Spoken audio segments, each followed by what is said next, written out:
प्यारे बच्चों राधे राधे। गर्मियों की छुट्टियां चल रही हैं और आप सभी लोग टॉपर बनने का सपना भी देख रहे हैं।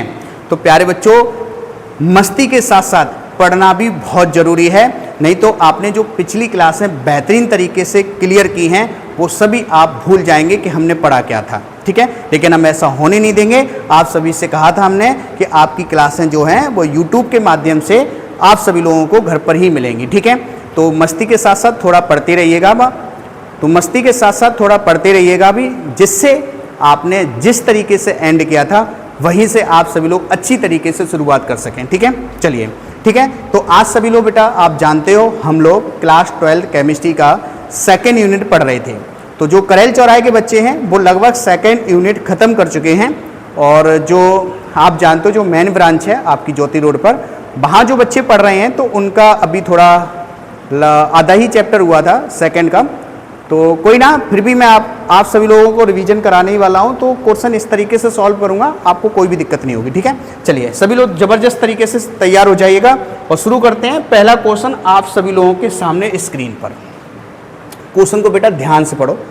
फैराडे आवेश का मान कितना होता है? तो 1 फैराडे आवेश का मान पूछा आपसे। ठीक है, तो 1 फैराडे कितने के बराबर होता है? तो सभी लोग बेटा कमेंट बॉक्स में कमेंट करके इसका आंसर दीजिएगा। ठीक है, क्योंकि आप सभी लोग बहुत अच्छे से पढ़े थे इस क्वेश्चन को और आप सभी लोग सॉल्व भी अच्छे से कर सकते हैं। ठीक है, तो 1 फैराडे के मान निकालिए बेटा। देखो कैसे करते हैं। अब प्रश्न सुनो बेटा, आप सब लोग जानते हो 1 इलेक्ट्रॉन पर आवेश कितना होता है? बोलो बोलो, 1 इलेक्ट्रॉन पर आवेश।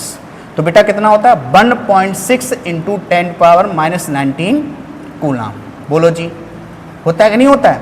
तो अगर हम आपसे ये पूछें बेटा 10 कूलाम का आवेश, 10 इलेक्ट्रॉन पर आवेश, तो आप कैसे निकालोगे बेटा? तो 10 गुणा 1.6 × 10⁻⁻19 कूलाम, ये तो रहेंगे।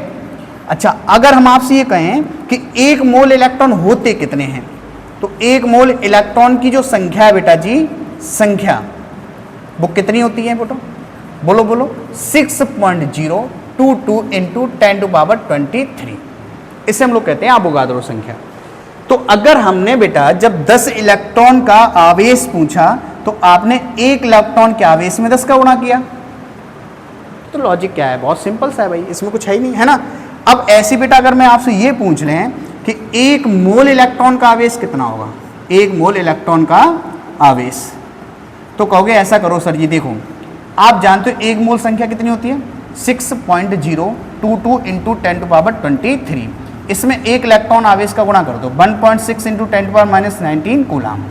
अब बेटा जी जब इनका गुणा आप करोगे तो मान लगभग रहेगा 96,500। ठीक है, तो 1 मोल इलेक्ट्रॉन को ही हम लोग प्रदर्शित करते हैं 1 फैराडे। अरे बोलो जी, तो 1 फैराडे का मान लगभग रहता है 96,500 कूलाम। बहुत बढ़िया, बहुत ही अच्छे, बहुत शानदार। ठीक है, बोलो जी, आया ना? एकदम क्वेश्चन जबरदस्त था, बहुत बढ़िया क्वेश्चन था। ठीक है, चलिए अगला क्वेश्चन देखो। क्वेश्चन पढ़ो बेटा अच्छे से। गैल्वेनिक सेल में ऑक्सीकरण कहाँ होता है?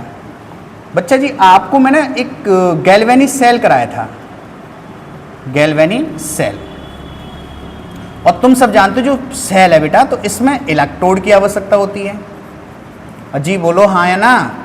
कहोगे सर बिल्कुल। अब इलेक्ट्रोड बेटा जी एक होता है एनोड, दूसरा होता है बेटा कैथोड। पढ़े हो ना? बोलो पढ़े हो ना? तो मना किया ना भाई साहब, तुम्हें इतना हम मारूं, इतना मारूं ना तुम्हारी ये बुद्धि ठिकाने लगा दूं। ठीक है, देखो ये तो पगलटा मना कर रहा है। तो हमने तुम्हें पढ़ाया भाई साहब, तुम मुझे नहीं पता होगा कि आपने क्या क्या पढ़ा है। और तुम लोग भाई ये मत सोचना है सर तो ऑनलाइन पढ़ा रहे हैं, रिकॉर्डेड क्लास से दे रहे हैं, है ना। भाई साहब तुम सबकी ना कनपट्टी लाल कर दूँ आना, अगर तुम भाई साहब मैंने क्वेश्चन किए हो तुमने नहीं बता पाए,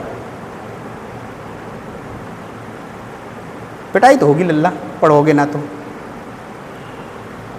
ठीक है, और हाँ ये करेल चौराहे वाले बच्चों, भाई साहब मेरा उस साइड ना पहला बैच है, समझ रहे हो, है ना। हाँ भाई साहब मुझे टॉपर देने हैं उस क्षेत्र से, और तुम लोगों की ना मैं हड्डी तोड़ के ना एक कर दूं। टॉपर तो मैं तुम्हें बना दूंगा, टेंशन मत लो भाई साहब। हंसो मत भाई साहब, मैं बहुत पिटाई करूंगा, सच बता रहा हूँ। मुझे टॉपर बनाना है, टॉप क्लास के नंबर चाहिए मुझे केमिस्ट्री में। हाँ, तो जितने भी मुंह चला रहे हैं ना कि सर ने यहाँ क्लास शुरू की है, यहाँ भी बच्चे बहुत सारे हो गए हैं, कि बोलते हैं ना आसपास के जो टीचर है वो तो बोलते ही रहते हैं। हाँ, तो उनके मुंह पे ना तमाचा मारना है मुझे टॉपर का। अरे ऐसे थोड़ी ना जाऊँगा तमाचा, इतना भाई साहब नहीं, कमज़ोर इंसान, इतना ज़बरदस्त थोड़ी ना हूँ मैं। हाँ, सफलता से जवाब देंगे। पढ़ते रहो, ठीक है, पढ़ते रहो भाई साहब, मुझे पता है तुम मेरे साथ हो भाई साहब, पढ़ोगे ज़बरदस्त तरीके से, हर किसी का मुंह बंद कर देंगे, और ऐसा ही करता हुआ आया हूँ, ठीक है। काफ़ी समय हो गया पढ़ाते पढ़ाते, कभी भी किसी से कोई भी जवाब डायरेक्टली नहीं दिया, अपनी सफलता से ही, ठीक है। और फालतू की दुनियादारी से मुझे करना ही क्या है ना बेटा जी, पढ़ाया बताया तुम सब लोगों को, क्या करना है दुनियादारी से। जिस दिन सफलता हाथ में होगी, यही दुनियादारी ना, ठीक है, पीछे पीछे घूमेगी। करें शुरू, ठीक है, बोलो। और अच्छा, और आप सभी लोग ये भी बताया था, जो एनोड होता है क्या होता है, एनोड। तो एनोड जो है, अगर इस पर रिएक्शन पूछी जाए तो बेटा आप सब जानते हो ऑक्सीकरण होती है, और इस पर बेटा आप जानते हो अपक्षयन होती है, ठीक है। अब कोई बच्चा इसमें बैठा होगा जिसने नहीं पढ़ा है, कोई ना टेंशन ना लो, तुमने नहीं पढ़ा तो तुम पढ़ नहीं पाओगे। हाँ, पढ़ नहीं पाओगे क्या, पढ़ लोगे। तो अगर बताओ ऑक्सीकरण पूछा जाए तो क्या होता है ऑक्सीकरण,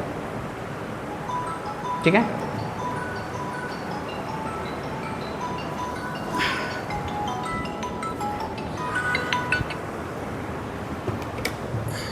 बताओ बताओ भाई।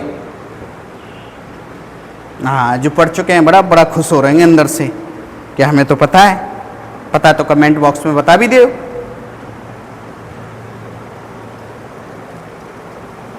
ठीक है, तो क्या होता है बेटा इलेक्ट्रॉन ऑक्सीकरण, जब कोई धातु इलेक्ट्रॉन का क्या करती है बेटा, त्याग, तो उसे ऑक्सीकरण। और जब कोई धातु इलेक्ट्रॉन को ग्रहण करती है बेटा जी, तो उसे हम लोग कहते हैं अपचयन। तो ऑक्सीकरण पूछा था कहाँ होता है बेटा, तो एनोड में। अरे भाई क्लास ले रहा हूँ यार, हेलो क्लास ले रहा हूँ विवेक, अभी कोचिंग, हाँ कोचिंग, ठीक है। अभी ये भी ज़रूरी होता है भाई, फ़ोन ऑन आ जाए किसी जवाब देना बहुत ज़रूरी है ना। तो बैठे हो यार आराम से घर पे, कोई ना, पढ़ते रहो अच्छे से।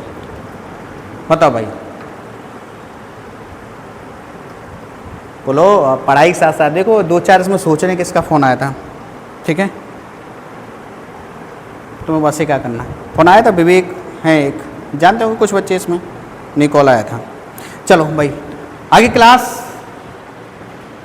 पे ध्यान दीजिए, क्वेश्चन देखो आगे। गैल्वेनिक सेल में इलेक्ट्रॉन किस दिशा में प्रवाहित होते हैं। तो अब गैल्वेनिक सेल है बेटा जी, तो गैल्वेनिक जो सेल है,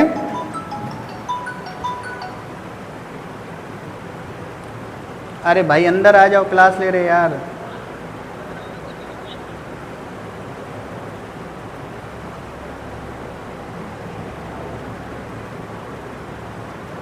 ठीक है, देखो अब हमारे पास गैल्वेनिक सेल में तुम जानते हो एक होता है एनोड जो ऋण का रहता है, और एक होता है बेटा कैथोड जो भाई रहता है धन का, ठीक है।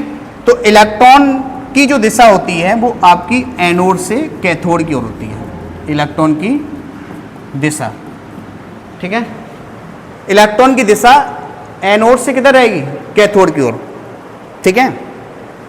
हाँ जी बताओ, तो आंसर तो बता ही सकते हैं, इसका बी रहेगा, है ना। अब देखो आगे, देखो अब प्रश्न है आगे का, ध्यान दो अच्छे से, कि मानक हाइड्रोजन इलेक्ट्रोड SHE का मानक विभव कितना होता है। तो जितने बच्चे पहले से पढ़ चुके हैं आप सब जानते हो, तो सबसे पहले आप एकदम जबरदस्त तरीके से इसका भाई साहब आंसर बताओ, SHE की फुल फॉर्म बताओ, बताओ भाई साहब बताओ। हाँ लाइव क्लास नहीं है, रिकॉर्डेड क्लास है, लेकिन कमेंट बॉक्स तो खुला ही होगा, आप सभी लोगों को मैं इसका आंसर बताओ भाई साहब, मैं बाद में पढ़ लूँगा, ठीक है, लेकिन तुम सभी लोग जवाब दीजिए, बताओ इसका आंसर क्या रहेगा, SHE का, ठीक है। अब ये वेट मत करो, मैं बोलूँगा, मैं इसका आंसर नहीं बोलने वाला।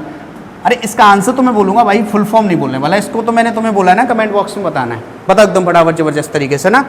आगे देखो, अब आप सब जानते हो इसमें देखो मानक इलेक्ट्रोड है, तो इसमें जो इलेक्ट्रोड था वो कोई भी धातु ले लो आप, है ना, लेकिन उस पर हमें प्लेटिनम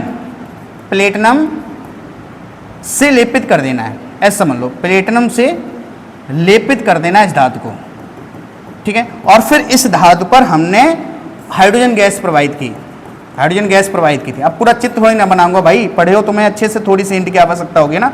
तो ये जो इलेक्ट्रोड है, ये जो इलेक्ट्रोड है ये काम कर रहा था हाइड्रोजन की तरीके से, ठीक है, बोलो जी।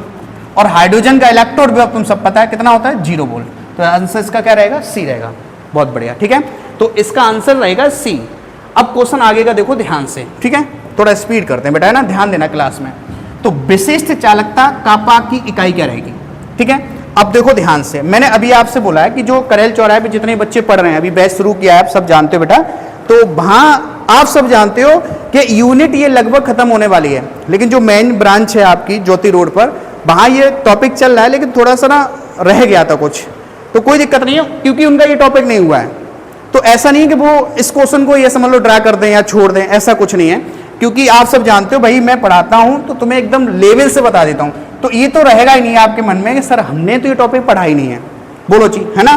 तो आप सब जानते हो, देखो बेटा आपने ना चालकता पढ़ी है, और चालकता होती है देखो क्या, प्रतिरोध के व्युत्क्रम के बराबर, है ना।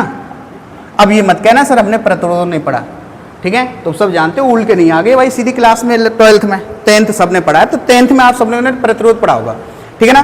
तो 10th में जब प्रतिरोध पढ़ा है तो अब इसका मात्रक रहता है ओम, जब ये ओम ऊपर ले जाएंगे तो हो जाएगा ओम इनवर्स, बोलो। लेकिन यही नहीं रटना है, 12th क्लास में भी तुम जानते हो एग्जामिनर बड़ा तेज रहते हैं, ठीक है, वो तुम्हें देगा ही नहीं ओम इनवर्स, तो उसके साथ साथ तुम्हें बेटा साइमन याद करना है, और साइमन के साथ साथ तुम्हें म्योहवी याद करना है, जो इस तरीके लिखा होगा। तो 3 यहाँ पर चालकता के इकाई रह जाएगी, मात्रा रह जाएगी। लेकिन आप सब लोगों ने ध्यान से पढ़ा, तो इसमें बेटा विशिष्ट चालकता के को बोलते हैं कापा, पापा नहीं कापा, ठीक है। तो कापा का इकाई क्या रहेगा, तो इसके लिए आप जानते हो जो विशिष्ट चालकता होती है, विशिष्ट चालकता, ठीक है, वो आपने क्या पढ़ी है बेटा, वो विशिष्ट प्रतिरोध के व्युत्क्रम के बराबर, और विशिष्ट प्रतिरोध की इकाई रहती है ओम इंटू सेंटीमीटर, है ना। तो जब ये ऊपर जाएगी तो हो जाएगी ओम इनवर्स इंटू सेंटीमीटर इनवर्स, है ना। अब मुंह ना फुलाना कि सर ऐसा तो ऑप्शन नहीं मिल रहा है, ठीक है। तो मैं अभी सबको मैंने पढ़ाया था अच्छे से, क्या पढ़ाया था बेटा, कि यहाँ पर आप ओम की जगह, सॉरी ओम सेंटीमीटर की जगह मीटर भी रख सकते हैं, क्योंकि ये दूरी और लंबाई के रूप में आप सेंटीमीटर या मीटर भी यूज कर सकते हैं। लेकिन जब ये ऊपर जाएंगे तो हो जाएगा ohm inverse into metre inverse. अब भी चुपचाप ना बैठना, अभी अभी तुम्हें मैंने बताया था कि यहाँ पर आप साइमन भी रख सकते हो ओम इनवर्स की जगह, तो हो जाएगा साइमन इंटू मीटर इनवर्स, बोलो जी। अब मिला, हुई तसल्ली, ऑप्शन ही रहेगा, बताओ एकदम फटाफट। देखो क्वेश्चन अगला देखो, तनुकरण करने पर जो मोलर चालकता है वो क्या होती है, तो मोलर चालकता बेटा बढ़ती है ताप बढ़ाने पर, तनुकरण करने पर, दोनों ही स्थिति में बेटा यहाँ पर जो आंसर रहेगा वो बी रहेगा, इसका बढ़ती है। आगे देखो क्या है, देखो आपको रिएक्शन बताई थी मैंने, आर से पी, आर होता है इसमें अभिकारक, अर्जी बोलो, और पी होता है इसमें उत्पाद। तो जब भी इलेक्ट्रॉन अभिकारक में हो तो बेटा ये अपचयन क्रिया रहती है, ठीक है, और जब भी उत्पाद में इलेक्ट्रॉन हो तो बेटा ये ऑक्सीकरण क्रिया रहती है, ठीक है। तो बोलो इस रिएक्शन में बेटा ये है आर और ये है बेटा पी, और पी में जब इलेक्ट्रॉन देखे तो आंसर बी, ऑक्सीकरण, ठीक है ना, बोलो बहुत बढ़िया। देखो आगे क्वेश्चन देखो, नेल्सन समीकरण, नेल्सन समीकरण का उपयोग किस लिए करते हैं हम लोग, तो बेटा आप जानते हो नेल्सन समीकरण ई बराबर, या ई बराबर ई सेल भी लिख सकते हो इसमें, E nought cell minus 0.059 upon N log P upon रहेगा बेटा जी आर, बोलो ठीक है ना। तो इसमें दोनों के बीच संबंध है, तो इसको हम बोले भाई इलेक्ट्रोड विभव, इलेक्ट्रोड विभव, या जी इसी को हम बोल सकते हैं सेल विभव, है ना बेटा जी। और इसको हम लोग बोलते हैं मानक इलेक्ट्रोड विभव, मानक इलेक्ट्रोड विभव, और इसी को बेटा बोल सकते हैं मानक सेल विभव, मानक सेल विभव। ध्यान से बेटा अगर सुनोगे भी ना तब भी चीजें आपकी तैयार हो जाएंगी। तो अब दोनों ही ज्ञात कर सकते हैं, तो इसमें आपसे बी मिल रहा है, यानी कि सेल विभव, ठीक है। देखो चलो एकदम फटाफट क्वेश्चन देखो तो अगला, डैनियल सेल का कुल ईएमएफ, ईएमएफ मतलब होता है इलेक्ट्रोमोटिव फोर्स, यानी कि सेल का विद्युत भागबल। तो बेटा सेल का विद्युत भागफल, डैनियल सेल में दो धातु प्रयोग होती हैं, Zn के रूप में एनोड रहेगा, ठीक है, जो ऋण का रहता है, और कॉपर के रूप में रहता है बेटा इसमें कैथोड, जो बेटा जी रहता है धन का। अब इसमें एनोड पर जो -0.34 वोल्ट उत्पन्न होता है और कैथोड पर +0.76 वोल्ट उत्पन्न होता है। इन दोनों का जब बेटा योग निकालेंगे तो योग जोड़ दो बेटा, या आप सब जानते हो ई सेल बराबर ई कैथोड माइनस ई एनोड, तो माइनस माइनस प्लस यानी दोनों जोड़ का आएगा 1.10 वोल्ट। बोलो तो ईएमएफ इसका कितना होगा 1.10 वोल्ट। तो बेटा ये रहेगा इसमें कैथोड पर, ठीक है जी, और ये रहेगा आपका एनोड पर। बोलो सेल बना रहे हैं, दोनों जोड़ दो, आंसर सी हो जाएगा। बोलो कोई दिक्कत? No sir. आगे क्वेश्चन देखो, एक मोल इलेक्ट्रॉन, बोलो जी पहला क्वेश्चन पता है, एक मोल इलेक्ट्रॉन को 1 फैराड, तो 1 फैराड बराबर 96,500 लगभग होता है, खत्म, इसमें कुछ है ही नहीं। आगे देखो 12, गैल्वेनिक सेल में ऊर्जा का परिवर्तन। बेटा गैल्वेनिक जो सेल है ना वो एक रासायनिक सेल है। बोलो जी कैसा है? रासायनिक सेल, और सेल ऊर्जा का रूपांतरण करता है, जब आपका रासायनिक सेल पूछा जाए तो ये रासायनिक ऊर्जा को किसमें चेंज कर देगा? रासायनिक ऊर्जा को चेंज कर देगा किसमें? विद्युत ऊर्जा में। बोलो जी आंसर हो जाएगा इसका भी, ठीक है ना। और विद्युत अपघटनीय सेल पूछा जाता है तो विद्युत अपघटनीय सेल का आंसर ये रहता कि वो विद्युत ऊर्जा को रासायनिक ऊर्जा में चेंज करेगा, ठीक है। अगला क्वेश्चन देखो, कॉपर का पूछा, बताओ डैनियल सेल में जो कॉपर पर रहता है विभव भी बताया था, कितना होता है? 0.76 वोल्ट। बोलो ठीक है। तो आज की क्लास में इतने ही क्वेश्चन रखते हैं, एक और क्वेश्चन होगा इसमें नहीं है, ठीक है ना, इतने रखते हैं, ज़्यादा क्वेश्चन नहीं है बेटा, ठीक है, थोड़ा थोड़ा पढ़ो लेकिन पढ़ो डेली, ओके।